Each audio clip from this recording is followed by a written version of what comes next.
présentation portée à l'antenne par Fatou Koulibaly, avec elle on salue toute l'équipe des télé qui est là et aussi l'on espère que vous aurez matière à discussion aujourd'hui parce que les temps forts des performances de nos chroniqueurs seront diffusés. Les chroniqueurs, vous les connaissez, hein, ils sont là, ils sont avec nous. Aristide Nkenda. Aristide, bonjour, bienvenue.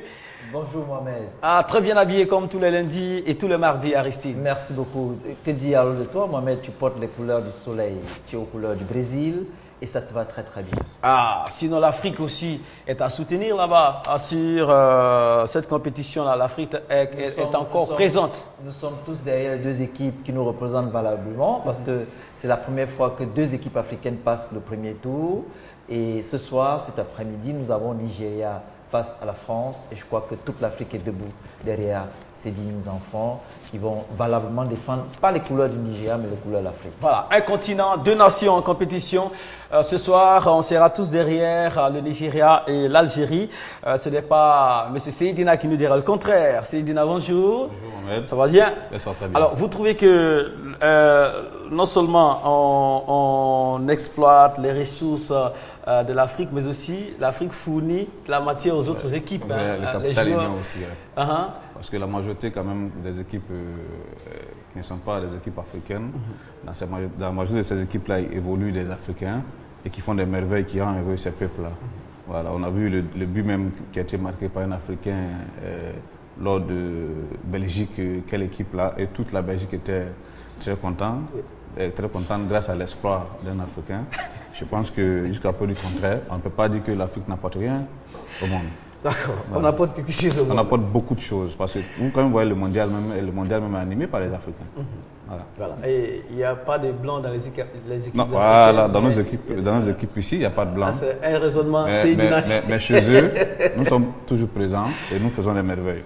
Bienvenue Seydina. On fera aujourd'hui le récapitulatif du mois de juin 2014. Les sujets sont devant vous. Vous les aurez tout de suite au bas de votre petit écran. Le service public est-il bien fourni sur le continent africain après 50 ans d'indépendance? Le deuxième sujet, la rigueur administrative est-elle la cause de la lenteur administrative? Et aussi, l'égalité d'accès à la fonction publique est-elle une priorité en Afrique? Alors, vous avez le choix aujourd'hui. Patrick Ndjekan.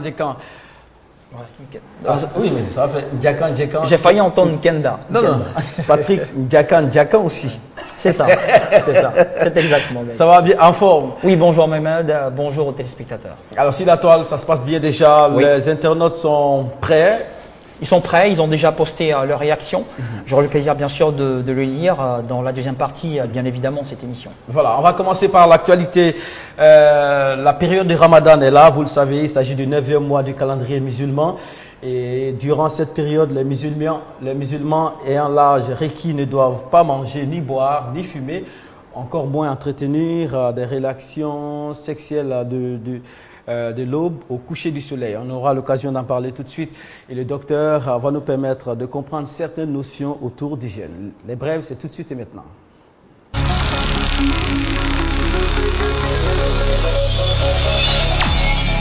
Voilà, docteur Gabriel, bonjour. Bonjour Mohamed, je suis toujours d'attaque comme d'habitude. Hein.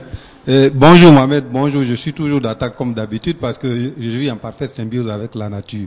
Et moi, ma préoccupation en venant ici, c'est d'inviter les Ivoiriens, les téléspectateurs en général, de s'approprier leur état de santé en minimisant les coûts de la facture médicale, et notamment en utilisant les produits de chez nous, ce que j'appelle le produit de souveraineté, notamment le café, le cacao.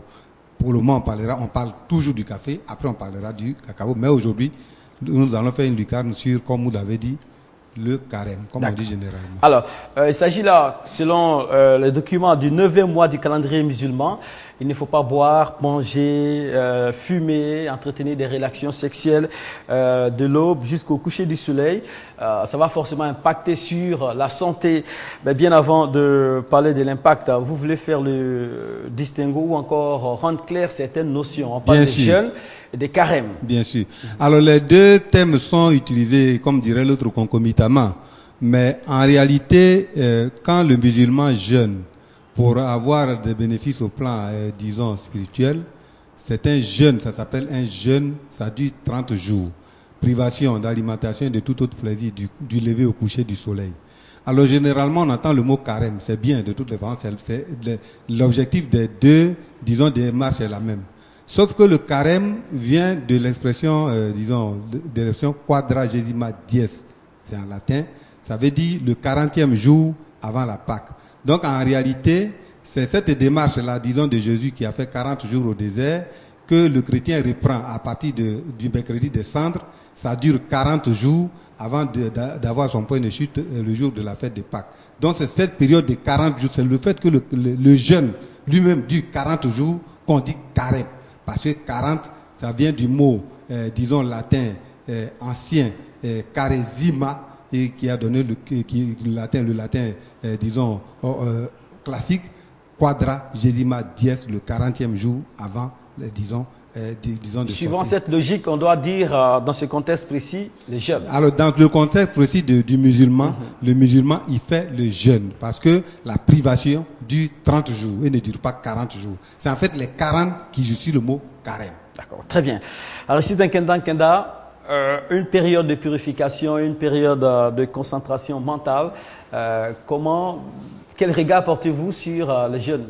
Alors, je pense que le jeûne est bénéfique parce que ça permet à l'organisme de mieux se réguler, de mieux se régénérer.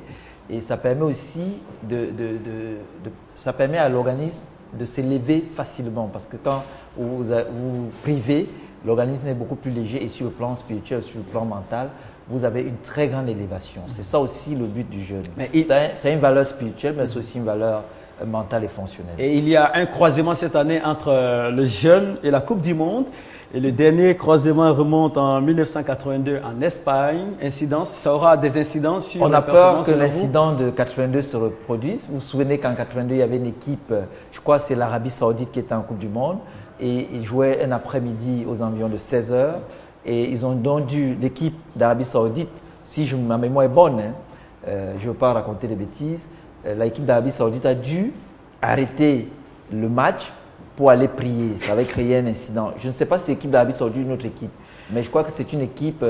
il y a eu un incident de ce genre. De ce genre. Ah, pardon, un incident de ce genre. De ce genre. Donc, on ne sait pas si cette année, ça va se reproduire. Est-ce qu'il y a des équipes qui... L'Algérie, il y a l'Algérie qui est au deuxième tour. On espère qu'ils ne vont pas jouer à une heure où l'heure de prière arrive parce que vous savez, pendant le mois de jeûne, les musulmans sont très regardants sur les heures de prière. Voilà, on l'a dit, le dernier croisement remonte à l'année 1982, c'était en Espagne. Et durant ce mondial, l'Algérie, amenée par Rabat Madjer, était devenue la première nation africaine à battre une nation européenne. C'était l'Allemagne de l'Ouest. Le score était 2 pour l'Algérie et 1 pour l'Allemagne de l'Ouest. L'autre actualité, vous la connaissez, le week-end a été marqué par les fortes pluies et les inondations. Seydina Chérif Ahmed. Il y a eu encore des dégâts, vous avez quelques images. L'eau est montée jusqu'à une hauteur de 2 mètres dans certains quartiers. Je pense que toujours on lance l'appel à partir de ce plateau-là pour dire que tous ceux qui sont sur les sites à risque doivent tout faire pour quitter ces sites-là. Justement, vraiment c'est très terrible que ce genre de trucs, ce genre de choses arrivent en Côte d'Ivoire. On a l'habitude de voir ça à la télévision, mais on ne savait pas franchement que c'était à nos portes. Donc, nous demandons aux uns aux autres, surtout les riverains, voilà même un immeuble entier qui s'est couché. C'est vraiment déplorable. Parce que ça, je pense que ça, si un immeuble comme ça tombe, c'est qu'il y a un problème depuis la base, ça veut dire depuis la construction. Il faut que les uns et les autres tiennent du terrain sur lequel ils travaillent, et puis maintenant des mesures de sécurité en baptisant ce genre d'immeuble. Le reste de l'immeuble est presque intact. Voilà. L'immeuble est carrément déterré, c'est ça. Oui. Aristide, vous avez appris ça aussi, hein? Oui, ça pose le problème des matériaux et surtout l'expertise que l'on utilise pour la construction de nos bâtiments. Je crois que chaque année, depuis 2007, il y a les architectes de Côte d'Ivoire qui organisent Archibat, qui est un gros événement, mais c'est quand même surprenant que ce soit le domaine qui soit le plus galvaudé dans notre pays. Et il faut donc que les gens prennent conscience, c'est à cause des pluies qu'on se rend compte qu'on est en danger. Et pendant longtemps, les gens habitaient ces immeubles, c'est jamais tombé. Il y a aussi autre chose où il faut attirer l'attention des populations. Généralement, vous voyez des gens jeter les ordures ménagères dans des caniveaux. C'est quelque chose d'extrêmement dangereux et aujourd'hui, ce n'est pas simplement les zones à risque qui sont attaquées. Quand l'eau monte à 2 mètres de hauteur, ça attaque une large surface du territoire sur le périmètre du district d'Abidjan, par exemple. Donc, il faut que les gens prennent conscience que notre environnement, c'est nous qui devons l'entretenir parce que la moitié de la pollution générale est d'origine domestique. Voilà. Et les ministères concernés, les ministres étaient sur le terrain. L'Office national de la protection civile est en activité, l'alerte est au maximum. Et je pense que des choses sont en train d'être faites pour qu'on n'assiste plus à des drames concernant les inondations ici en Côte d'Ivoire. Docteur, on va retomber dans la case santé avec vous parce qu'on a commencé par le jeûne musulman. Oui. Vous allez nous faire un exposé concernant le jeûne, surtout la rupture du jeûne. Alors, d'abord, ce que c'est que le jeûne, on vient de l'avoir, on peut mettre une autre couche encore. Bien sûr. Alors, pour le jeûne est important pour, disons, le musulman, le Coran de façon générale, parce qu'il a deux aspects. Premier aspect, c'est qu'on attire des bénéfices spirituels. C'est qu'on nous dit, disons, du moins les guides nous disent. Donc je ne m'étendrai pas sur cet aspect-là. L'aspect qui m'intéresse, c'est l'aspect, disons, physique. Qu'est-ce que le jeûne peut apporter? Alex, il l'a dit tout à l'heure, mais je pense qu'il s'y connaît très bien. Le jeûne permet à l'organisme d'observer ce qu'on appelle le repos physiologique. Le repos physiologique, c'est, disons, d'utiliser un minimum d'énergie pour fonctionner. Mais pour ça, quand l'organe fonctionne, disons, sur cette phase-là, il faut disposer de suffisamment d'énergie, mettre les différents organes en contribution de façon minimale. Mais l'équation qui se pose, c'est que dans le même temps, il faut pouvoir disposer en quantité suffisante de substances, disons, nutritives, énergétiques, d'entretien, etc. C'est un véritable problème. Et donc, ce qui fait que le jeûne devient bénéfique, c'est la rupture. Comment rompre le jeûne? Alors, avec quoi rompre le jeûne? Il faut dire que pendant le jeûne, l'organisme se déshydrate. Or, 60% de l'organisme, c'est l'eau.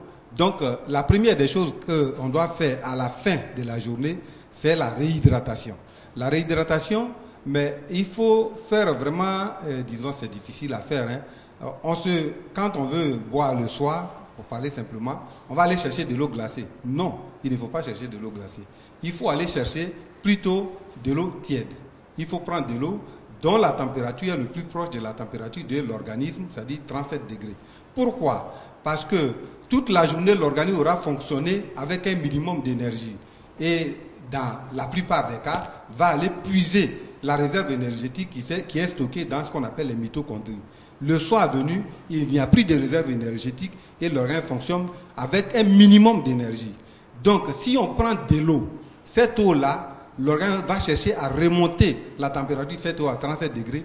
L'organe aura encore besoin de griller de l'énergie. C'est pourquoi, quand on boit de l'eau le soir après le jeûne, au lieu d'être remonté, on tombe dans une grande fatigue. Donc, il faut éviter de boire de l'eau glacée, il faut boire plutôt de l'eau tiède. Et disons, de l'eau tiède, non, il faut boire de l'eau enrichie avec, disons, à une température suffisamment, disons, proche de 37 degrés. Le mercredi, on donnera les solutions industrielles, mais aujourd'hui, nous allons parler de généralité. Le sucre est beaucoup présent dans la rupture du jeûne. Est-ce que ça s'explique ou est-ce que c'est une fantaisie? Bon, le sucre, normalement, c'est un glucide, c'est-à-dire qui permet de disposer d'énergie dans un laps de temps très court. Mais il ne faut pas en abuser. Il faut éviter la surconsommation de sucre, la surconsommation de sel, de l'huile et de la viande. Parce que quand on consomme ces aliments-là le soir de façon, disons, incontrôlée, l'organisme ne peut pas les digérer. Étant entendu que pendant toute la journée, il était en léthargie. Et le soir, quand on donne une quantité importante de ces substances-là, l'organe ne peut pas les digérer. Et petit à petit, jusqu'à la fin du jeûne, on va observer un stockage croissant de ces substances-là. Et ça va entraîner, dans le cas du sucre, le diabète, dans le cas du sucre, dans le cas du sel, l'hypertension artérielle, dans le cas de l'huile, disons le cholestérol, et dans le cas des autres, disons, aliments dont j'ai parlé, viande, poisson, et les aliments cuits notamment, des substances comme la montée de l'urée, de la créatinine, etc. Ce qui fait le lit des maladies de la civilisation. La chronique santé a été ainsi livrée par Dr Gabriel, qui est agrothérapeute. Docteur, merci beaucoup. On se retrouve ici le mercredi, c'est ça? Mercredi, même borne horaire, et puis bon, mais même fenêtre télévisuelle, hein, c'est-à-dire RTI 2, et puis on garde le contact. Super. Pour donner les solutions, disons, modernes. Merci beaucoup, docteur. Alors, on va retenir qu'il faut vraiment pas rompre le jeûne avec de l'eau glacée, même si on en a envie. Il faut aussi utiliser le sucre avec modération. Voilà, l'organisme étant en privation, s'étant déshydraté, a besoin de temps pour se remettre d'aplomb. Voilà. La suite, c'est l'autre actualité avec M. Patrick Ndiakan qui va s'intéresser aux résultats du BEPC. On a atteint des sommets, Patrick, cette année. Oui, on atteint des sommets. Il faut dire que le côté, sinon le ministère de l'Éducation nationale use de moyens pour permettre, bien sûr, une réussite totale par rapport aux examens. Il faut dire qu'après les résultats du CEP, nous sommes au deuxième type de résultats d'examen de fin d'année, c'est bien sûr le BEPC.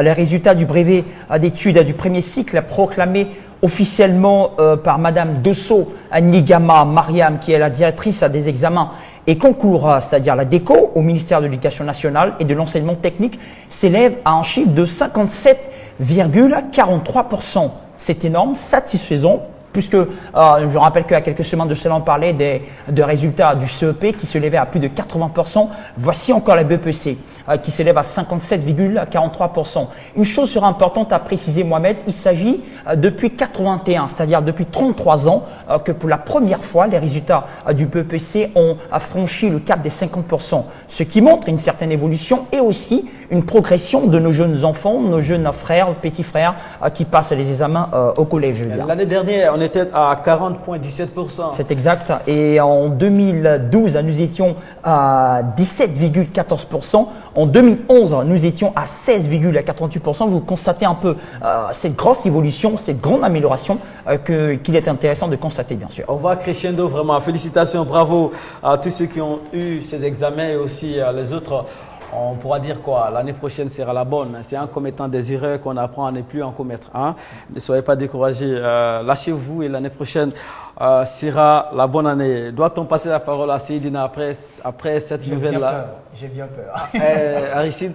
Oui, mais on a félicité les enfants, on a félicité l'encadrement, mais il faut aussi féliciter tous ceux qui permettent que les structures accompagnent donc ce succès. Je veux parler de la hiérarchie, les autorités qui font un effort considérable. Quand c'est bien, il faut dire que c'est bien, mais quand c'est pas bien, il faut aussi dire que c'est pas bien. En tout cas, CEP 80%, BPC 57,43%.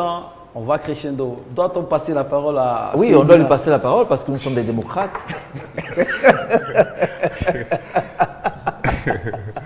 Bien. Alors, les enfants ont fait une performance plus de 50% d'admis au BEPC. C'est très bien. Moi, je pense que ces résultats imposent le changement du système scolaire. Ça, c'est clair. Parce que, voyez-vous que les uns et les autres travaillent. Mais si, je le dis, c'est une grande inquiétude, il faut qu'on ait le courage de le dire. Si ceux qui n'ont pas été admis, par exemple, en troisième, que deviennent-ils s'ils ne peuvent plus continuer les études? Ceux qui ont été admis, ils vont continuer. Mais ceux qui vont rester peut-être en terminale, que deviennent-ils? Mon problème, c'est ça. Il faut que le système scolaire change. Parce que nous sommes pauvres, parce qu'on a beaucoup de travail à faire. Donc, envoyons les métiers à l'école pour que les gens puissent apprendre ces métiers pour travailler pour le développement de l'Afrique. Voilà mon souci. Sinon, les résultats, normalement, je peux dire que ces résultats sont faibles. Les élèves peuvent aller plus que ça.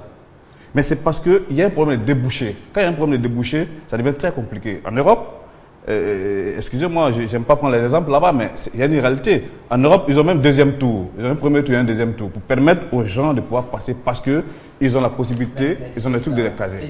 Chez nous, il ne s'agit pas d'un concours, c'est un examen où si vous avez la moyenne, vous avez l'examen. Oui. Ce n'est pas un concours, donc vous ne pouvez pas dire qu'on a recalé des gens qui ont eu la moyenne. Jusqu'à preuve du contraire, je n'ai pas encore dit qu'on a recalé quelqu'un. Oui. Hein? J'ai dit que on donne la possibilité en Europe que tout le monde puisse passer. C'est-à-dire que les élèves peuvent faire mieux que ça. s'il y a des débouchés. Mais ça, c'est quand clair. vous Maintenant, demandez que l'on introduise les matières techniques à l'école, mais il y a des lycées professionnels. Bien sûr, c'est insuffisant. Je dis, c'est clair. C'est-à-dire qu'il ne faudrait pas forcément qu'on copie ce qui vient d'ailleurs. Nous, ici, on a besoin de travailler. On a besoin que nos métiers soient des métiers très professionnels. Donc, dans ce cas, il faut que tout le monde puisse avoir accès à ces métiers. C'est ce que je dis. Je n'ai pas dit comment on appelle ça, de supprimer l'école classique, non. Mais j'ai dit, l'Afrique a besoin de travailler. L'Afrique a besoin de travailler. Alors, pourquoi on travaille? Il faut mettre les métiers à l'école. Voilà. En attendant, on va féliciter encore une fois les encadreurs et tous ces élèves-là qui passeront de l'autre côté du collège au lycée. Dans seulement quelques instants, on parlera de l'atelier vacances organisé par la Fondation Armonde et celui qui en parlera se nomme M. Augustin Kassi. Mais avant lui, M. Aristide Kenda a une nouvelle pour nous ce matin-là. Ce week-end a quelque chose à attirer sur son attention. Il s'agit de l'assaut de plus de 500 migrants aux portes de l'Espagne. Oui, 500 migrants africains, on les appelle 500 migrants subsahariens qui ont tenté Mohamed, dimanche, sans succès, d'entrer dans la ville enclave espagnole de Melilla depuis le Maroc. Une partie d'entre eux étant parvenus à escalader la partie extérieure du grillage frontalier, a annoncé les autorités locales. Il s'agit de quoi, Mohamed? Il faut comprendre que quand on parle d'une enclave, c'est généralement un territoire qui est entouré par un autre territoire. Mais quand on parle de l'enclave de Melilla, l'enclave est entouré, le territoire est entouré de trois barrières. Comme ce qu'on voit là, mais haut de plus de 7 mètres, je crois. Donc, ces migrants-là, depuis le mois de mai, essayent de franchir donc, cette barrière parce qu'il faut comprendre qu'il y a deux enclaves. Il y a l'enclave de Melilla et de Ceuta, qui sont deux territoires espagnols, mais qui sont distants de 15 km à partir du Maroc. Et c'est la seule frontière terrestre avec l'Europe, entre l'Afrique et l'Europe. Donc, les jeunes Africains, ils ne savent pas ce qu'on leur a dit concernant l'Occident. Et vous voyez que bien avant, on a beaucoup parlé de ceux qui sont morts du côté de l'Italie. Et donc, j'ai donc proposé cet élément pour attirer l'attention des autorités africaines qui prennent conscience qu'on a besoin de protéger nos enfants et de leur dire que le miracle, le bonheur n'est pas simplement en Europe. À partir, comme dit souvent Cédina, à partir de notre continent, nous pouvons faire d'énormes choses. Et généralement, vous voyez comment on nous traite, on les appelle des migrants subsahariens. Migrants subsahariens. Le thème africain a presque disparu. Donc, et il n'y a pas longtemps, on a fait cas du drame de Lampedusa ici. Beaucoup de morts en eau. C'est de ça que je parlais moi-même. Et cette fois, il s'agit d'assauts. Comment ça se produit? Ils s'organisent et il y a toujours. Moi, j'ai eu la chance. Ils tentent le passage en force. Moi, j'ai eu la chance, ou la malchance, je ne sais pas, d'arriver jusqu'à ce niveau. Vous savez, vous vouliez quitter le continent? Ah oui, quand je suis parti, j'ai traversé le désert, je suis arrivé jusque là-bas. Mais c'est tellement difficile, Mohamed, mais il y a des passeurs. Ah, je comprends pourquoi. Si vous, ça pourra toujours se faire. Mais après, vous comprenez que c'est une illusion d'optique. Parce que ce qu'on vous montre, on vous fait regarder le monde avec les yeux des autres gens. Et alors, ce que nous demandons aujourd'hui, c'est que les Africains puissent regarder le monde avec nos propres yeux. Donc aujourd'hui, pour rien au monde, je ne conseillerais à un de mes petits frères, à un de mes enfants, de tenter l'aventure de cette façon. Parce que non seulement c'est risqué, mais ça n'apporte rien du tout. Voilà, il faut faire en sorte qu'on ait envie de rester ici, qu'on ait envie vraiment de vivre ici, de réaliser des projets ici. Et ça passe par des actions vraiment combinées des autorités compétentes. Et ça passe aussi par le fait de rassurer les uns et les autres quant aux débouchés souhaités par Seydina. Et aussi une grande campagne de sensibilisation. Voilà. Il faut une grande campagne. On sensibilise les uns les autres parce que souvent on peut les accuser, mais quand on essaie de tamiser bien les choses, ça devient très compliqué. Moi je pense qu'il faut professionnaliser nos métiers. Il faut amener les uns et les autres à avoir des métiers. Parce que quand ils vont, ce qu'ils refusent de faire ici, c'est ce qu'ils vont faire ailleurs. Est-ce que vous comprenez? Ici, quand ils refusent d'être plombier et autres, parce qu'il n'y a pas de diplôme en tant que tel qui sort là-dedans, et bien c'est ce qu'ils vont faire ailleurs. Or, si on introduit tous ces métiers-là à l'école, celui qui a son BTS en plomberie ou bien en informatique et autres, il n'a pas de complexe vis-à-vis de celui qui a son BTS en ressources humaines, etc. etc. L'Afrique est pauvre parce qu'il y a trop de travail à faire. Donc moi je pense qu'il il faut que les uns et les autres restent. Soyons optimistes, soyons réalistes. Voilà, afro-optimistes, afro-réalistes et chasse. Ils ne sont pas Mohamed des afro-optimistes. Okay, c'est des afro-pessimistes qui s'ignorent. Et vous voyez le discours tout le temps, c'est un discours pessimiste, défaitiste. Le succès vient aux optimistes, la défaite va aux défaitistes. Seydina, soyez réalistes comme nous, parce que nous sommes des vrais afro-optimistes. D'accord, voilà. On fera en sorte que vous ayez envie de vivre sur le continent africain. On fera en sorte que vous aimiez votre continent lundi, mardi, mercredi sur ce plateau. On ouvre les yeux sur tout ce qui est un peu caché et aussi on vous fait savoir qu'il y a du trésor sur le continent. Il suffit tout simplement de se mettre en mouvement, de se mettre au travail. Être noir, ce n'est pas être damné. Voilà, c'est être aussi un être à part entière. Nous ne sommes pas noirs, nous sommes des Kamites. Nous ne sommes pas des noirs, nous sommes des Kamites. Ok, on ne va pas ouvrir ce front-là. Madame, Monsieur, dans quelques minutes, vous aurez l'occasion de réagir à l'un des 3 sujets du mois de juin. Nous sommes en fin de mois et vous le savez, on fait le point de questions qui ont marqué ce plateau. Premier sujet que vous pourrez décortiquer, le service public est-il bien fourni sur le continent africain après 50 ans d'indépendance? Le second sujet concerne la rigueur administrative qui serait la cause de la lenteur administrative sur le continent africain. Et enfin, est-ce que l'égalité d'accès à la fonction publique est une priorité sur le continent africain? Vous avez le choix, 22 40 12 54 et aussi facebook.com/on garde le contact. Monsieur Augustin Kassi, bonjour. Bonjour. Merci d'avoir choisi On garde le contact pour passer votre information. Vous êtes là au nom de la Fondation Art Monde et vous parlez d'ateliers de vacances 2014 destinés aux enfants de 5 à 17 ans. Oui. Détail. Effectivement. Tout à l'heure, je crois qu'il y a eu un tour de table où on a parlé de beaucoup de réussite au niveau scolaire, maintenant qu'avant. Je crois que le frère a dit que l'essentiel n'est pas là. Oui, je crois qu'il faut réussir aux examens, mais c'est le débouché. Le débouché, ce qui importe. Ce qui importe. Vous savez que nous sommes ici entourés de machines. Nous sommes entourés de meubles. Ces meubles-là, ce n'est que de l'artisanat. Et vous voyez, des grands magasins se sont construits, de grandes chaînes se sont construites dans notre pays et même en Afrique partout, et montrent un artisanat de haut niveau. Et chaque matin, nous y rendons et nous achetons ces choses, nous ne faisons que consommer. L'Afrique consomme un peu trop. Atelier vacances, c'est un peu résoudre ce genre de